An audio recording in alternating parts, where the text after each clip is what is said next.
ಒಟ್ಟಾರೆ ಗದಗ ಜಿಲ್ಲೆ ಈಗ ರಾಜ್ಯದ ಕಣ್ಣು ಕುಕ್ಕುವಂತೆ ಮಾಡ್ತಾ ಇದೆ. ಐತಿಹಾಸಿಕ ಲಕ್ಕುಂಡಿಯಲ್ಲಿ ಚಿನ್ನದ ನಿಧಿ ಪತ್ತೆ ಬೆನ್ನಲ್ಲೇ ಕಪ್ಪತ್ತಗುಡ್ಡದ ಚಿನ್ನದ ರಹಸ್ಯ ಬಯಲಾಗ್ತಾ ಇದೆ. ಈ ಕಪ್ಪತ್ತಗುಡ್ಡದಲ್ಲಿನ ಗುಹೆಗಳಲ್ಲಿ ಅಪಾರ ಚಿನ್ನದ ನಿಕ್ಷೇಪವಿರುವಂತಹ ಕುತೂಹಲ ಇದ್ದು TV9 ಕೂಡ ಗ್ರೌಂಡ್ ರಿಪೋರ್ಟ್ ನೀಡಿದೆ.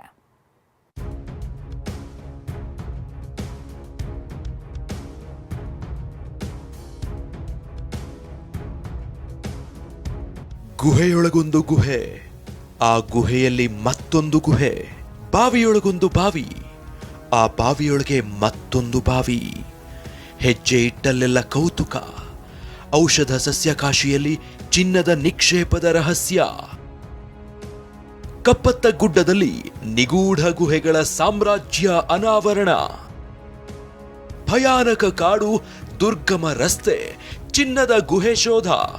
ಐತಿಹಾಸಿಕ ಲಕ್ಕುಂಡಿಯಲ್ಲಿ ಚಿನ್ನದ ನಿಧಿ ಪತ್ತೆ ಬೆನ್ನಲ್ಲೇ ಕಪ್ಪತ್ತಗುಡ್ಡದ ಚಿನ್ನದ ರಹಸ್ಯ ಬಯಲಾಗಿದೆ.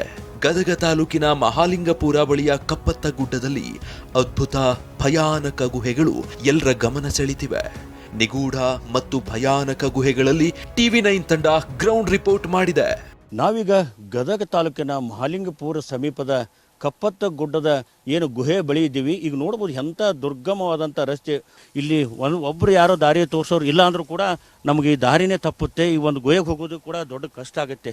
ಅಂಥವ ಒಂದು ಭಯಾನಕವಾದಂಥ ಒಂದು ರಸ್ತೆಯಲ್ಲಿ ನಾವೀಗ ಆ ಗುಹೆಗೆ ತಲುಪ್ತಾ ಇದ್ದೀವಿ. ಈ ಒಂದು ಗುಹೆ ಕೂಡ ನೋಡೋಕ್ಕೆ ಅದ್ಭುತವಾಗಿದೆ, ಆದರೆ ಅದರ ಒಳ ಪ್ರವೇಶ ಮಾತ್ರ ಸಾಕಷ್ಟು ಭಯಾನಕ ಅಂತ ಹೇಳ್ಬೋದು.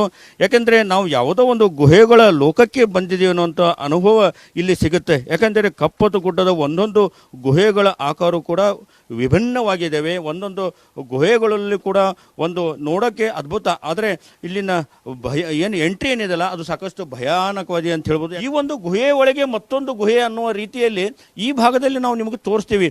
ಈ ಒಂದು ಏನು ನಾವು ಸುಮಾರು ಒಂದು ಅರ್ಧ ಕಿಲೋಮೀಟರ್ ಒಳಗಡೆ ಈಗ ನಾವು ಈ ಗುಹೆಯಲ್ಲಿ ಬಂದಿದ್ದೀವಿ. ಈ ಗುಹೆಯ ಒಳಗಡೆ ಮತ್ತೊಂದು ಗುಹೆಗಳಿದ್ದಾವೆ. ಕಪ್ಪತ್ತಗುಡ್ಡದಲ್ಲಿನ ಈ ಗುಹೆಗಳಲ್ಲಿ ಅಪಾರ ಚಿನ್ನದ ನಿಕ್ಷೇಪವಿರೋ ಕೌತುಕವಿದೆ. ಫಳ ಫಳ ಹೊಳೆಯುವ ನಿಕ್ಷೇಪ ಕಣ್ಣು ಕುಕ್ಕುತ್ತೆ. ಕಪ್ಪತ್ತಗುಡ್ಡದ ಒಂದೊಂದು ಗುಹೆಯು ಚಿನ್ನದ ರಹಸ್ಯವನ್ನ ಸಾರಿ ಸಾರಿ ಹೇಳ್ತಿವೆ. ಸಾಂಗಲಿ ಸಂಸ್ಥಾನದ ಆಡಳಿತದಲ್ಲೂ ಚಿನ್ನದ ಗಣಿಗಾರಿಕೆ ನಡೀತಾ ಇತ್ತು. ಹೀಗಾಗಿ ಗುಹೆಗಳಲ್ಲಿ ನಡೆದ ಚಿನ್ನದ ಗಣಿಗೆ ಸಾಂಗಲಿ ಗಣಿಗಾರಿಕೆ ಅಂತಲೇ ಕರೀತಾರೆ. ಕಪ್ಪತ್ತಗುಡ್ಡ ರಹಸ್ಯ ಗುಹೆಗಳ ಸಾಮ್ರಾಜ್ಯಗಳ ರೋಚಕ ಸತ್ಯವನ್ನ ಮಹಾಲಿಂಗಪುರ ಗ್ರಾಮದ ಹಿರಿಯರು ಬಿಚ್ಚಿಟ್ರು. ಇದನ್ನು ಬ್ರಿಟಿಷರು ಇಲ್ಲಿ ಸಾಕಷ್ಟು ಬಂಗಾರದ ಗಣಿಗಾರಿಕೆ ಮಾಡಿ ಇಲ್ಲಿಂದ ಸಾಕಷ್ಟು ಬಂಗಾರ ಒಯ್ದಾರಪ್ಪ ಅಂತ ಇತಿಹಾಸದಾಗೂ ಐತ್ರಿ. ಅದು ಇತಿಹಾಸದೊಳಗೂ ಇದೆ. ಕಪ್ಪತ್ತಗುಡ್ಡ ಸರೌಂಡಿಂಗ್ ಒಳಗೆ ಬಂಗಾರದ ನಿಕ್ಷೇಪಗಳದಾವು. ಆಮೇಲೆ ಇಲ್ಲಿ ಬ್ರಿಟಿಷರು ಮಾಡಿದ್ದು ಹೌದು ಸರ್ ಇವೆಲ್ಲ ಗುಹೆಗಳನ್ನು. ಅವ್ರು ಹೋದ ನಂತರ ತದನಂತರ ನಮ್ಮ ಗ್ರಾಮದವರು ಸ್ವಲ್ಪ ದಿನ ಇದ್ರಾಗ ಕೆಲಸ ಮಾಡ್ಯಾರ ಸರ್. ಭೀಕರ ಬರಗಾಲದಲ್ಲೂ ಸುತ್ತಮುತ್ತಲಿನ 10 ಹಳ್ಳಿಯ ಜನರು ರಾಜರಂತೆ ಬದುಕ್ತಿದ್ರು. ಚಿನ್ನದ ಗುಹೆಗಳು ನಮ್ಮೂರಿನ 100 ಕುಟುಂಬಗಳ ಉಪಜೀವನಕ್ಕೆ ದಾರಿಯಾಗಿತ್ತು. ಮಹಾಲಿಂಗಪುರ, ಅತ್ತಿಕಟ್ಟಿ, ಕಬುಲಾಯದಕಟ್ಟಿ ಸೇರಿ 10 ಹಳ್ಳಿ ಜನರ ಬದುಕಿಗೆ ಚಿನ್ನದ ಗುಹೆಗಳೇ ಕಾರಣ ಅಂದ್ರು. ಈ ಬಂಗಾರ ತೆಗೆದ ಉಪಜೀವನ ಮಾಡ್ಕೊಂಡ್ರಿ. ಬರಗಾಲದಾಗ ಬರೀ ಇದೆ ರೀ ನಮ್ದು.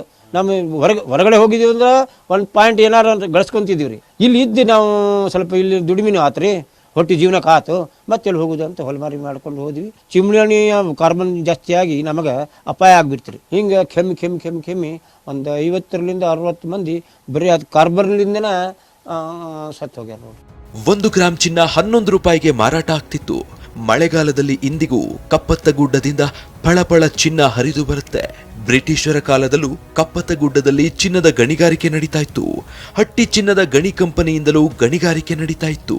90ರ ದಶಕದಲ್ಲಿ ಕಪ್ಪತ್ತಗುಡ್ಡ ಸೆರಗಿನ ಗ್ರಾಮಸ್ಥರು ಗಣಿ ಕಂಪನಿಯಲ್ಲಿ ಕೆಲಸ ಮಾಡ್ತಿದ್ರಂತೆ. ಚಿಮಣಿಯಿಂದ ಬರುವ ಹೊಗೆ ದೇಹ ಸೇರಿ ಗ್ರಾಮದ 20ಕ್ಕೂ ಹೆಚ್ಚು ಕಾರ್ಮಿಕರು ವಿವಿಧ ಕಾಯಿಲೆಗೆ ತುತ್ತಾಗಿ ಸಾವನ್ನಪ್ಪಿದ್ರಂತೆ. ಸಂಜೀವ್ ಪಾಂಡ್ರೆ, TV9 ಗದಗ.